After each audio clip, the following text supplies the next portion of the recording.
Okay, well, I got that back on.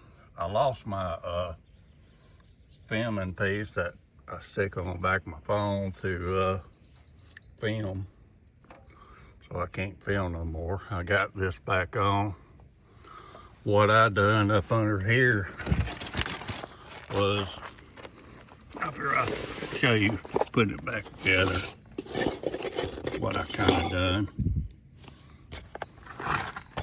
Let me get up under here. A lot of the, oops, sorry about that, y'all.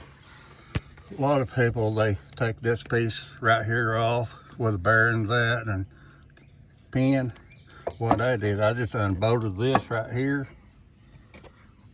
and then I unbolted this piece, and I just slid this piece out.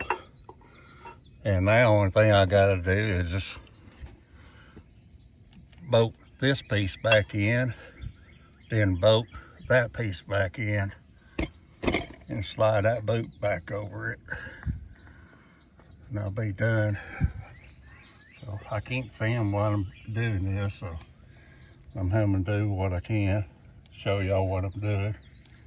I had to take all this right here loose to get the fan back on up there.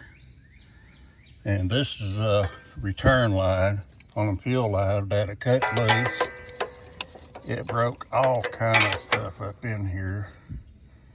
And I'll show you when I get back up here what it did.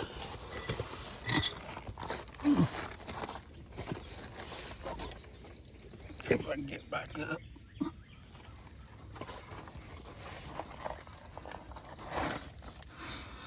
I don't know what kind of stick it was, what it was, but you can see right in here, little fins got broke off. But this right here is a return line from the fuel. It was down in here. And this is the line I got clip off from the vice grip on, keep the fuel from coming back out. And I got this right here on order. I got this, but this part, I don't know when it's gonna come in. It goes back to the injection after the fuel go into the fuel pump injection. It go through. What it don't take, it send it back to the fuel tank. And it goes back right here. But I'll tell y'all one thing. This seat right here, I think that's the heaviest part of the whole machine. Because that thing is heavy. When I got it here, I just kind of wrestled it and kind of fell to the ground with it. And drug it over there. I couldn't even pick the thing up. And so I came out here early this morning and been working on this before it get hot. And trying to figure out, you know, I never done this kind of work on this tractor. I have worked on other tractors before and parts on the injectors and all that, but and 3-point lift on the hydraulics and all that. But this is kind of new to me, but once I'm getting used to it, figured out how everything put together, it's pretty simple. It's just getting all the sheet metal off what the pain in the butt is. Anyway, I'm gonna put that back together down here, and that be done.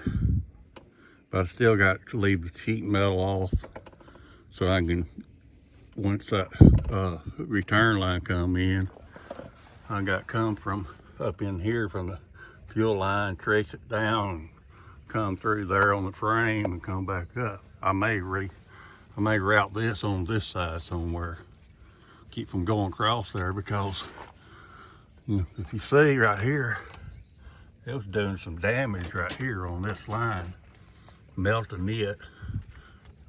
Here's right here, I got to see them little shiny places.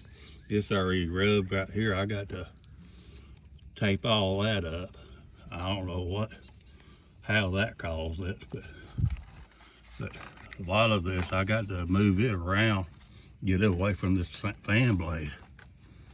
And that's all kind of electrical stuff. Probably why my tail lights on my fenders don't work. But I got rerouted from this stuff. Cause this stuff right here is not going to get it. I'm gonna make me a plate, put right here, go all across. They make them, but I'm gonna make me one that just goes about right here and attach it to it somehow or another. I may use some of the existing holes in it to use, because I don't have a mowing deck. I ain't worried about that part. And the other ones, they attach to the mowing deck, lifting up and down. If you're using your 3-point hitch bush hogging, it's just going to lower it down, up and down with it. Brush is going to get up in there. So I'm going to fix it where it don't attach to nothing right there. But this is the simplest way. When you take that fan rod off, take the other one loose from the drive shaft.